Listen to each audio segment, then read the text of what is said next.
അസ്സലാമു അലൈക്കും. വാലൈക്കും അസ്സലാം. ഇന്ന് ഞാൻ ഇബ്രാഹിം നബിയുടെ കഥയാണ് പറയാൻ പോകുന്നത്. നീ തയ്യാറാണോ അമീർ? ശരി, തുടങ്ങാം. ഹാ. ഇബ്രാഹിം നബി അലൈഹിസ്സലാം ഇസ്ലാമിക പ്രബോധനത്തിൽ ഒരു പ്രധാന പങ്ക് വഹിച്ചിട്ടുണ്ട്. അള്ളാഹു തന്റെ ജീവിതകാലത്ത് നൽകിയിരുന്ന എല്ലാ കൽപ്പനകളും അദ്ദേഹം നിറവേറ്റിയിരുന്നു. അചഞ്ചലമായ വിശ്വാസത്തിന്റെ ഫലമായി അള്ളാഹു സുബ്ഹാനഹു വ തആല ഇബ്രാഹിം നബിയെ ലോകജനതയുടെ നേതാവായി തിരഞ്ഞെടുത്തിരുന്നു. നമുക്ക് ഇബ്രാഹിം നബിയുടെ കഥയിലേക്ക് കടക്കാം. ബിസ്മില്ലാഹ്.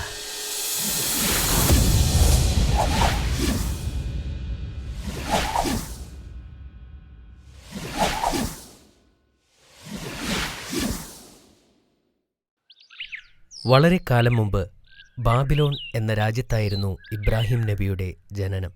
അദ്ദേഹം ഒരു കുട്ടിയായിരിക്കെ തന്നെ ജ്ഞാനം കൊണ്ട് അനുഗ്രഹിക്കപ്പെട്ടു.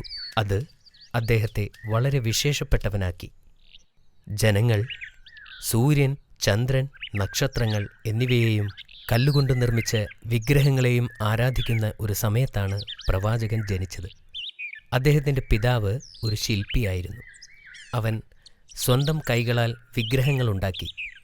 അദ്ദേഹത്തിൻ്റെ പിതാവ് ഒരിക്കലും അള്ളാഹുവിനെ ആരാധിച്ചിരുന്നില്ല. ഇങ്ങനെയുള്ള വിചിത്രമായ പ്രതിമകളെക്കുറിച്ച് ഇബ്രാഹിം നബി അതിശയപ്പെട്ടിരുന്നു. ചിലപ്പോൾ അവൻ അവരോട് കളിക്കുമായിരുന്നു. എന്നാൽ ക്ഷേത്രത്തിലെ വിഗ്രഹങ്ങളെ കണ്ടപ്പോൾ അദ്ദേഹം അന്താളിച്ചു.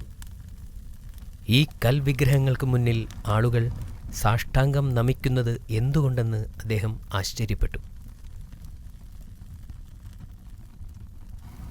ഒരു ദിവസം മർധൂഖ് പ്രതിമ നിർമ്മിക്കുന്ന സമയത്ത് നബി പിതാവിനോട് ചോദിച്ചു, ജനങ്ങൾ എന്തിനാണ് ഈ കളിപ്പാട്ടങ്ങളെ ആരാധിക്കുന്നത്? അവർ ഞങ്ങളുടെ ദൈവങ്ങളെ പ്രതിനിധാനം ചെയ്യുന്നു. പിതാവ് മറുപടി പറഞ്ഞു, ദൈവങ്ങളിൽ നിന്നുള്ള അനുഗ്രഹങ്ങൾ ലഭിക്കാൻ നാം അവരെ ആരാധിക്കണം. ഇവർക്കെന്താ ഇത്ര വലിയ ചെവികൾ എന്ന് ഇബ്രാഹിം നബി പിതാവിനോട് ചോദിച്ചു. ദൈവങ്ങളുടെ ദേവനായ മർധൂഖ് ആണ് ഈ പ്രതിമ. പിതാവ് മറുപടി പറഞ്ഞു, വലിയ ചെവി അതിൻ്റെ ആഴത്തിലുള്ള അറിവിനെ സൂചിപ്പിക്കുന്നു. ഇബ്രാഹിം നബിക്ക് ആ സമയത്ത് 7 വയസ്സേ പ്രായമുള്ളൂവെങ്കിലും തൻ്റെ ചിരി നിയന്ത്രിക്കാൻ അദ്ദേഹത്തിന് കഴിഞ്ഞില്ല. കാലം കഴിയുന്തോറും ഇബ്രാഹിം നബി അറിവും ജ്ഞാനവും നേടി. അള്ളാഹു ഏക സത്യദൈവം ആണെന്ന് അദ്ദേഹം മനസ്സിലാക്കി. മുതിർന്നു വരുന്തോറും വിഗ്രഹങ്ങളോടുള്ള വിദ്വേഷവും അദ്ദേഹത്തിന് വർദ്ധിച്ചു വന്നു. ഇബ്രാഹിം നബിക്ക് ഇപ്പോൾ 16 വയസ്സായി.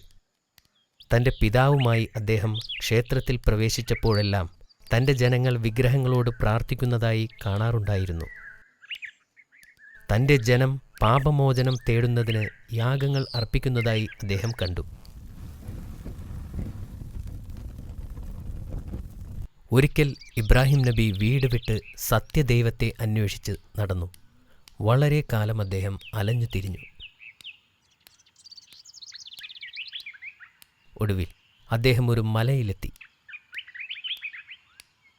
അദ്ദേഹം മലമുകളിൽ കയറി ഒരു ഗുഹയുടെ അടുത്തെത്തി. അവൻ വളരെ കാലം അവിടെയിരുന്നു.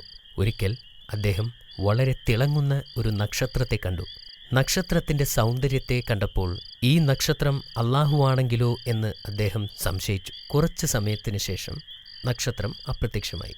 നക്ഷത്രം അള്ളാഹുവല്ല എന്ന് അദ്ദേഹം മനസ്സിലാക്കി. സത്യദൈവം ഒരിക്കലും മാറിപ്പോവുകയോ അപ്രത്യക്ഷമാവുകയോ ചെയ്യില്ല.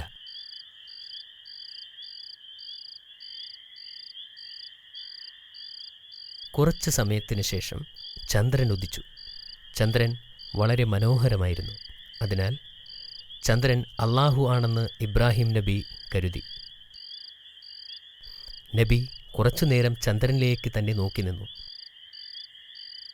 പക്ഷേ ഏതാനും മണിക്കൂറുകൾക്ക് ശേഷം ചന്ദ്രൻ ചക്രവാളത്തിൽ നിന്നും അപ്രത്യക്ഷമാകുമ്പോൾ അതുമല്ല ദൈവം എന്ന് അദ്ദേഹം മനസ്സിലാക്കി.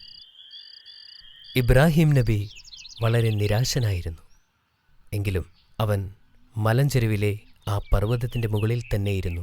സൂര്യപ്രകാശത്തെ നോക്കി ഇത് അള്ളാഹു ആണെങ്കിലോ എന്ന് വീണ്ടും ആശ്ചര്യപ്പെട്ടു. വൈകുന്നേരങ്ങളിൽ സൂര്യൻ ചക്രവാളത്തിൽ അസ്തമിച്ചപ്പോൾ അത് ദൈവമല്ല എന്ന് അദ്ദേഹം മനസ്സിലാക്കി. സത്യദൈവം ഒരിക്കലും അസ്തമിക്കില്ല. യഥാർത്ഥ ദൈവത്തെ ഒരിക്കലും സൃഷ്ടിക്കാൻ കഴിയില്ലെന്ന് ഇബ്രാഹിം നബി മനസ്സിലാക്കി.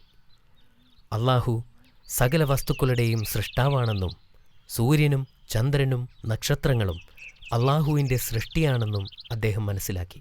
അള്ളാഹുവിന് നന്ദി പ്രകടിപ്പിച്ചു. അള്ളാഹു അദ്ദേഹത്തെ നേർവഴിയിലാക്കിയിരിക്കുന്നു. അപ്പോഴാണ് അള്ളാഹു അദ്ദേഹത്തെ പ്രവാചകനായി തിരഞ്ഞെടുത്തതെന്ന് അദ്ദേഹം മനസ്സിലാക്കി. തൻ്റെ ജനത്തെ നയിക്കാൻ അള്ളാഹു അദ്ദേഹത്തെ തിരഞ്ഞെടുത്തു. ഇത് അദ്ദേഹത്തിന് ഒരു പുതിയ ജീവിതത്തിൻ്റെ തുടക്കമായിരുന്നു. ഈ സന്തോഷവാർത്ത അറിയിക്കാൻ ഇബ്രാഹിം നബി തൻ്റെ പിതാവിൻ്റെ അടുക്കിലേക്ക് ഓടി. ഇത് അറിഞ്ഞ അദ്ദേഹത്തിൻ്റെ പിതാവ് കോപിഷ്ഠനായി. നിനക്കെങ്ങനെ എൻ്റെ ദൈവങ്ങളെ നിഷേധിക്കാൻ കഴിഞ്ഞു? പിതാവേ, എന്നെ പിന്തുടരൂ, ഞാൻ സത്യമാർഗത്തിൽ അങ്ങയെ നയിക്കാം. ഇബ്രാഹിം നബി പിതാവിനോട് യാചിച്ചു. ഇത് അറിഞ്ഞ അദ്ദേഹത്തിൻ്റെ പിതാവ് കോപിഷ്ഠനായി. നിനക്കെങ്ങനെ എൻ്റെ ദൈവങ്ങളെ നിഷേധിക്കാൻ കഴിഞ്ഞു? പിതാവേ, എന്നെ പിന്തുടരൂ, ഞാൻ സത്യമാർഗത്തിൽ അങ്ങയെ നയിക്കാം. ഇബ്രാഹിം നബി പിതാവിനോട് യാചിച്ചു. ഒന്നും ചെയ്യാനാകില്ലെന്ന് പിതാവ് ചിന്തിച്ചു. അള്ളാഹുവിലേക്ക് ആളുകളെ ക്ഷണിക്കേണ്ടത് തൻ്റെ ദൗത്യമാണെന്ന് അദ്ദേഹം മനസ്സിലാക്കി.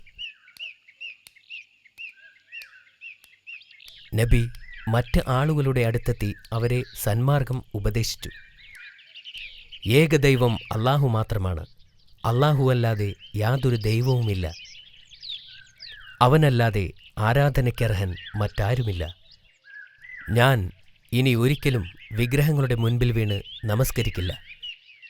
അദ്ദേഹം പറഞ്ഞത് കേട്ടപ്പോൾ ആളുകൾ വളരെ രോഷാകുലരായി. നിങ്ങൾ എന്തിനാണ് ഈ വിഗ്രഹങ്ങളെ ആരാധിക്കുന്നത്? അവർക്ക് ശക്തിയില്ലെന്ന് നിങ്ങൾക്കറിയില്ലേ എന്ന് അദ്ദേഹം വീണ്ടും അവരോട് ചോദിച്ചു. അവർ ഇബ്രാഹിം നബിയെ ഭീഷണിപ്പെടുത്തി.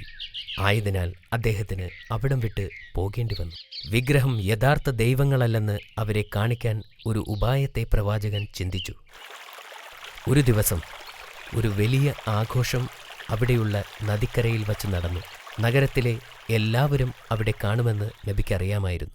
പട്ടണത്തിൽ ആരും ഉണ്ടായിരുന്നില്ലെന്ന് ഉറപ്പുവരുത്തുന്നതുവരെ പ്രവാചകൻ കാത്തിരുന്നു.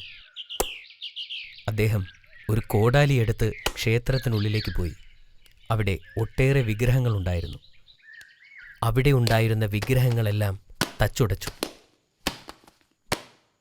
ഒന്നു ഒഴികെ എല്ലാ വിഗ്രഹങ്ങളും തകർത്തു. അത് ആ ക്ഷേത്രത്തിലെ ഏറ്റവും വലിയ പ്രതിമയാണ്. ഈ പ്രതിമയുടെ കഴുത്തിൽ ഒരു കോടാലി വച്ച് അദ്ദേഹം ക്ഷേത്രത്തിൽ നിന്ന് ഇറങ്ങി. പിറ്റേ ദിവസം നഗരത്തിലെ ആളുകൾ ആരാധനയ്ക്കായി ക്ഷേത്രത്തിൽ ചെന്നപ്പോൾ വിഗ്രഹങ്ങൾ തകർന്നു തരിപ്പണമായത് കണ്ട് അവർ ഞെട്ടി. വിഗ്രഹങ്ങളുടെ കഷ്ണങ്ങൾ ചുറ്റിലും ചിതറിക്കിടക്കുകയായിരുന്നു.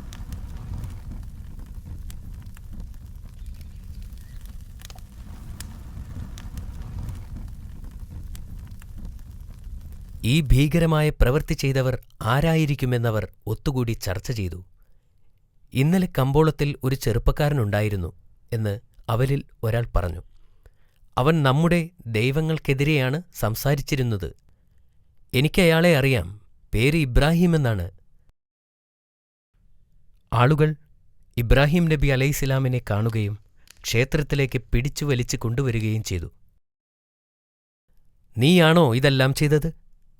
എന്തിനാണ് നിങ്ങൾ എന്നോട് ചോദിക്കുന്നത്? ഇവിടെ ഒരു വലിയ ദൈവം നിൽക്കുന്നുണ്ടല്ലോ, അദ്ദേഹത്തോട് ചോദിച്ചാൽ പോരെ?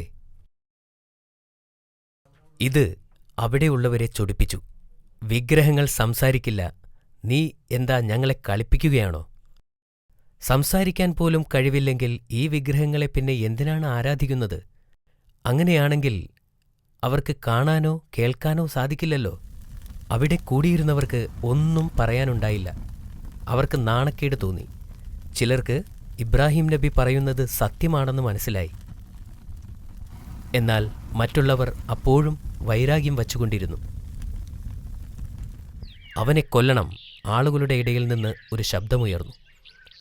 അവർ അദ്ദേഹത്തെ ചങ്ങലകൾ കൊണ്ട് കെട്ടിയിട്ടു. അദ്ദേഹത്തെ എന്ത് ചെയ്യണം എന്നുകൂടി ആലോചിച്ചു. അവനെ ചുട്ടുകൊല്ലണം! ഒരാൾ പറഞ്ഞു. ഇന്നുവരെ കണ്ടിട്ടില്ലാത്ത തരത്തിലുള്ള തീയിൽ അവനെ എറിയണം! മറ്റൊരാൾ പറഞ്ഞു.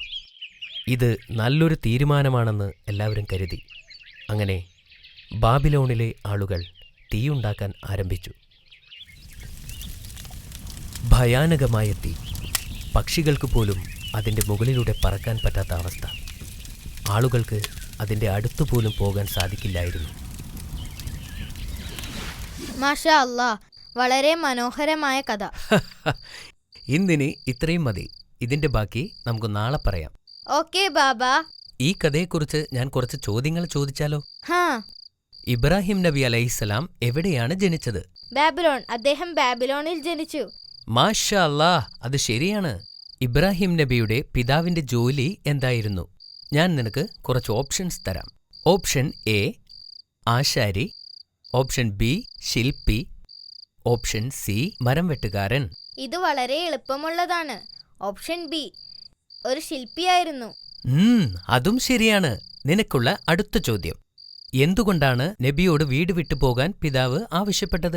പ്രവാചകൻ വിഗ്രഹങ്ങളെ ആരാധിക്കാൻ വിസമ്മതിച്ചു. ഇത് അദ്ദേഹത്തിന്റെ പിതാവിനെ ചൊടിപ്പിച്ചു. അതുകൊണ്ട് വീട് വിട്ടു പോകാൻ ആവശ്യപ്പെട്ടു.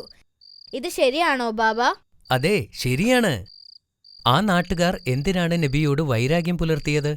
ഇബ്രാഹിം നബി വിഗ്രഹങ്ങൾക്ക് കഴിവുകളില്ല എന്ന് കാണിക്കാൻ വേണ്ടി അവയെല്ലാം തച്ചുടച്ചു. അതാണ് കാരണം. ശരിയല്ലേ?